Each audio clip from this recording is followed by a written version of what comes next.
Assalamualaikum warahmatullahi wabarakatuh.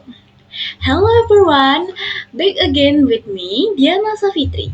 In this video, I want to explain the principle of economic activity venture in microeconomic.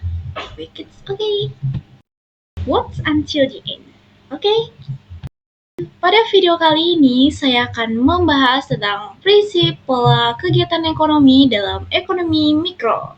Studi tentang keputusan individu di pasar. Kami akan menjelajahi bagaimana individu, rumah tangga, dan perusahaan membuat keputusan penting yang membentuk pasar. Memahami prinsip-prinsip ini adalah kunci untuk menganalisis ekonomi mikrodinamika ekonomi. Jadi, apa itu ekonomi mikro? Ekonomi mikro adalah cabang ilmu ekonomi yang secara spesifik mempelajari perilaku individu, rumah tangga, dan perusahaan dalam membuat keputusan mengenai alokasi sumber daya yang terbatas. Fokus utamanya adalah pada unit-unit ekonomi kecil seperti seorang konsumen atau sebuah perusahaan, bukan ekonomi secara keseluruhan, yaitu makro. Selanjutnya itu untuk menganalisis berpusat pada bagaimana unit-unit ini berinteraksi di pasar untuk menentukan harga dan kuantitas barang dan jasa. Dan konsep fundamental yang dipelajari mencakup interaksi antara penawaran, yaitu supply dan permintaan, demand, dan di berbagai jenis pasar. Dengan mempelajari ekonomi mikro, kita dapat memahami faktor-faktor yang mempengaruhi pilihan individu dan bagaimana pilihan tersebut membentuk hasil pasar secara keseluruhan. 3 pilar pola kegiatan ekonomi. Setiap aktivitas ekonomi dari yang paling sederhana hingga yang paling kompleks melibatkan 3 pola dasar yang saling terkait. Yang pertama, produksi, yaitu proses menciptakan atau menambah nilai guna barang dan jasa. Produsen menggunakan faktor-faktor produksi seperti tanah, tenaga kerja, dan modal, dan juga keahlian untuk menghasilkan output. Tujuannya memaksimalkan output dengan biaya yang efisien. Yang kedua, distribusi. Proses menyalurkan barang dan jasa dari produsen ke konsumen. Ini melibatkan rantai pasok, logistik, dan penetapan harga. Distribusi yang efisien memastikan barang tersedia saat dan di tempat yang dibutuhkan. Dan yang ketiga, konsumsi. Penggunaan barang dan jasa untuk memenuhi kebutuhan dan mencapai kepuasan. Konsumsi adalah tujuan akhir dari semua kegiatan ekonomi. Keputusan konsumsi dipengaruhi oleh pendapatan dan profesi. Fondasi ekonomi mikro, scarcity dan shortage. Semua keputusan ekonomi berakar pada 2 prinsip universal ini. Yang pertama, scarcity atau kelangkaan. Kelangkaan terjadi karena sumber daya ekonomi terbatas seperti waktu, uang, dan bahan baku. Sementara kebutuhan manusia tidak terbatas. Karena tidak semua kebutuhan dapat dipenuhi, kita harus membuat keputusan yang mengenai apa yang harus diproduksi dan dikonsumsi. Yang kedua, choice atau pilihan. Menghadapi kelangkaan, individu dan perusahaan dipaksa untuk memilih, melibatkan mengalokasikan sumber daya yang ada ke penggunaan yang paling berharga dan efisien. Pilihan ini adalah inti dari studi ekonomi mikro. Prinsip rasionalitas, rational maximizing opportunity and profit. Prinsip rasionalitas mengasumsikan bahwa semua pelaku ekonomi bertindak untuk mencapai tujuan terbaik mereka dengan informasi yang tersedia. Mereka selalu berusaha memaksimalkan hasil positif dan meminimalkan kerugian. Prinsip rasionalitas itu ada 2. Pertama, Rasionalitas konsumen. Konsumen bertujuan untuk memaksimalkan kepuasan. Mereka akan memilih kombinasi barang dan jasa yang memberikan manfaat terbesar sesuai dengan batasan anggaran atau budget constraint mereka. Yang kedua, rasionalitas produsen. Produsen bertujuan memaksimalkan keuntungan. Mereka akan memastikan tingkat produksi dan kombinasi input yang menghasilkan perbedaan terbesar antara total pendapatan dan total biaya. Trade-off dan opportunity cost. Setiap pilihan membawa konsekuensi terutama dalam hal pengorbanan. Yang pertama itu trade-off. Ini adalah pengorbanan yang harus dilakukan ketika memilih salah satu hal berarti harus melepaskan hal lain.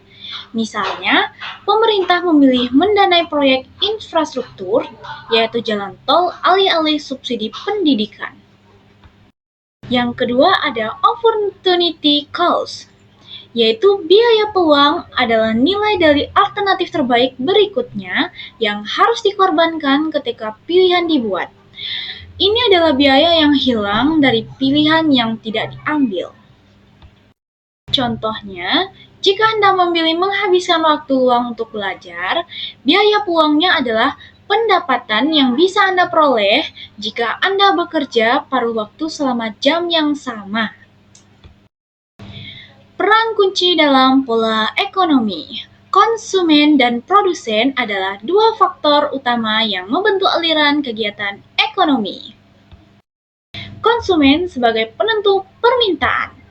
Konsumen bertindak sebagai pihak yang menentukan permintaan di pasar. Keputusan mereka didorong oleh kebutuhan dan preferensi individu, tingkat pendapatan yaitu daya beli, harga barang dan jasa di pasar. Permintaan agregat konsumen yang menjadi sinyal penting bagi produsen tentang apa yang harus diproduksi. Lalu ada produsen sebagai penentu penawaran. Produsen bertindak sebagai pihak yang menentukan penawaran di pasar. Keputusan mereka didorong oleh 1. Biaya produksi, yaitu bahan baku dan tenaga kerja. Lalu tujuan keuntungan keuntungan yang ingin dicapai dan teknologi dan efisiensi produksi. Produsen harus merespon sinyal harga untuk mengalokasikan sumber daya secara optimal. Mekanisme pasar mencapai keseimbangan. Pasar adalah tempat di mana interaksi antara permintaan dan penawaran terjadi. Titik temu yang paling penting adalah keseimbangan pasar. Seperti contoh gambar yang kita lihat, di mana keseimbangan pasar yaitu market equilibrium adalah kondisi ideal di mana jumlah barang atau jasa yang diminta oleh konsumen sama persis dengan jumlah yang ditawarkan oleh produsen pada harga tertentu. Dan pada titik ini, yaitu harga pasar, market price, terbentuk secara alami. Jika harga terlalu tinggi, akan ada surplus. Jika harga terlalu rendah, akan ada kekurangan. Lalu, efisiensi alokasi. Sumber daya dialokasikan ke penggunaan yang lebih dihargai oleh masyarakat, mencerminkan prinsip rasionalitas. Lalu di sini ada contoh kasus di mana dinamika pola ekonomi di pasar tradisional. Pasar tradisional adalah contoh sempurna dari bagaimana prinsip-prinsip ekonomi mikro bekerja dalam kehidupan sehari-hari. Yang pertama itu adalah penetapan harga oleh pedagang. Pedagang atau produsen atau juga distributor menentukan harga awal berdasarkan biaya produksi atau kulakan dan perkiraan permintaan harian.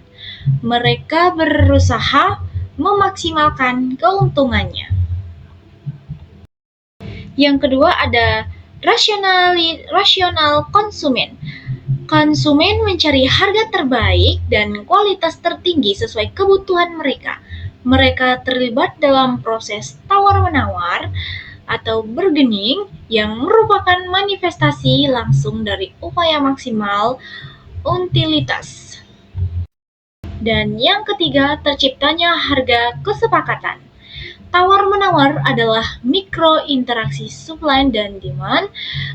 Ketika harga kesepakatan tercapai, itu adalah harga equilibrium sementara yang menunjukkan di mana kedua belah pihak merasa puas, yaitu rationality in action.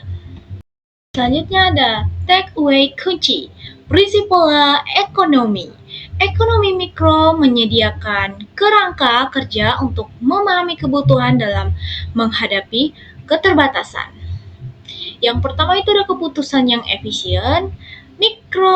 Ekonomi mikro membantu kita menganalisis bagaimana keputusan produksi, distribusi, dan konsumsi harus dilakukan secara efisien untuk mencapai hal terbaik di tengah kelangkaan. Yang kedua itu ada dasar prinsip.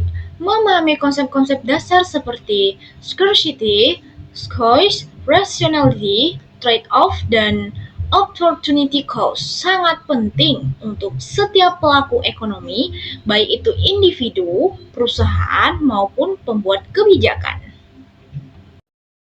Dan yang ketiga itu yaitu dampak di pasar. Setiap pilihan individu berkontribusi pada dinamika pasar, membentuk harga, penawaran, dan permintaan agregat yang pada akhirnya menentukan keseimbangan ekonomi, di mana ekonomi adalah tentang membuat pilihan dalam menghadapi kelangkaan.